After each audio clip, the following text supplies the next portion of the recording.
Hello viewers, it's Peter the Rock. It's Sunday the 6th of August. I'm in Old Amersham and here's a post which basically says how wonderful we are if you're from Amersham. They win the Britain in Bloom Gold Award more or less every year as far as I can see. Which kind of devalues it a little bit, but there you go, it's great. Have a look around here. I'm going to have a look at the church in a second. There's a little bit of a martyr's interest. I've already done a video on the martyr's monument, which is up the hill. But let's go and have a look at the church. It's called St Mary the Virgin, as a lot of the St Mary's churches are. Sunday services, 8 a.m, 9 a.m, 10:30 a.m, 6 p.m, Evensong, which may well be going on or just finishing now. What I like about this church is it's well built, it's made of flint, it seems, well kept, lovely graveyard, not particularly full of graves, scope for new ones I suppose. One of the interesting people who was buried here is a lady called Ruth Ellis, who I think was the last woman to be hanged, presumably for killing somebody, back in the 1950s. And there was a gravestone, and her son, who was called Andy, eventually got a bit upset about this. I presume the gravestone was, well, I don't know what happened to it. But one night he came along with a sledgehammer and smashed it up.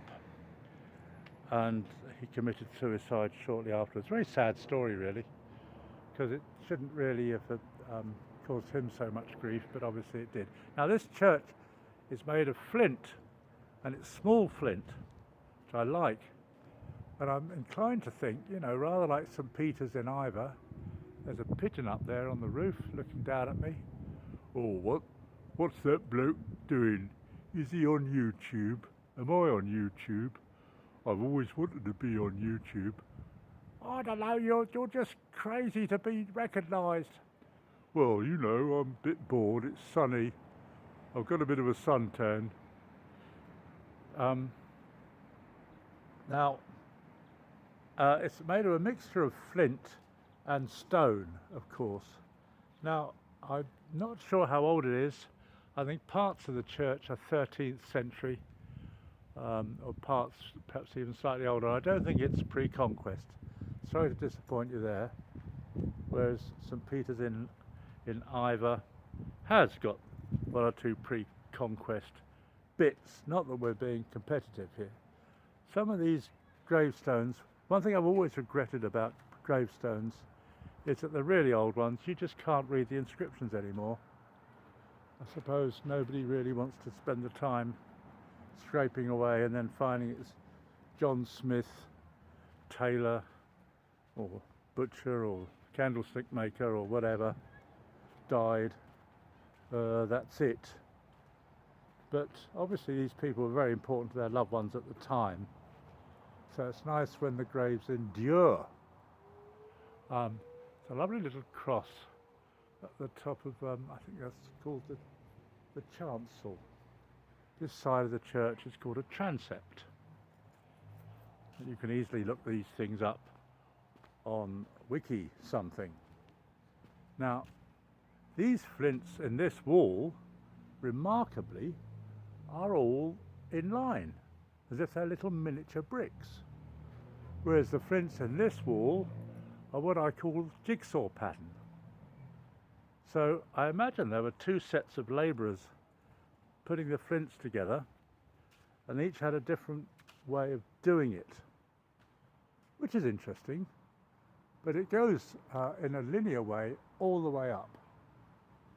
As I say, I think Evensong is over because I can't hear anybody singing, even though it's in the evening. But Interesting church. A lot of churches dedicated to St Mary, of course, are St Mary the Virgin.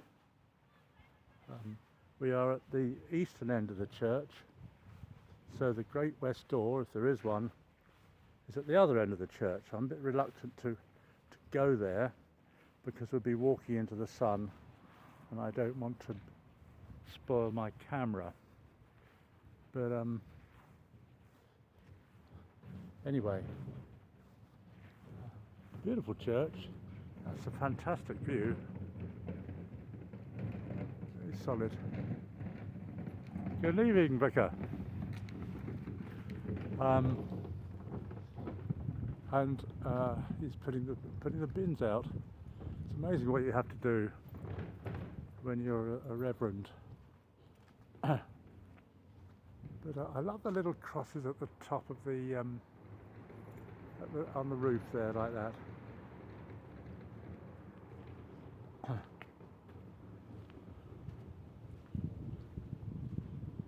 It's a very big church.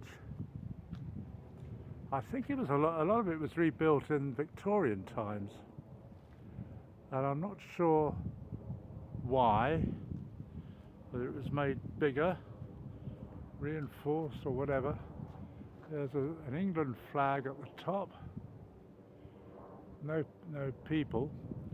So obviously as the priest is putting the bins out, Evensong must be over. Should have asked him what was in the bin. But let's go and see if there's a Great West Door.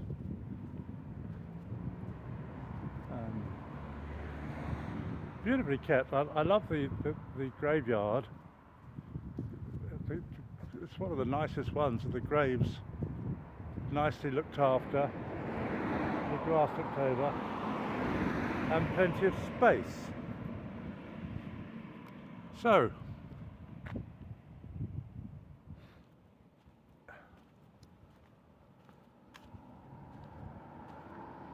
here we are. We've walked almost all hello. There are lots of graves there together, and they've been cordoned off with a fence, so it's possible that they're all part of the same family, I suppose. One of the most famous families connected with Amersham, here we are, we have a Great West Door, is the Drake family. Francis Drake's relatives.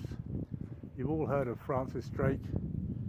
He was told the Spanish Armada was on the way, and he said, hang on a minute, I want to finish my game of bowls. Well, we've all been there, all done that. You know, luckily we don't get many Spanish Armadas these days, and we don't, but many of us still play bowls.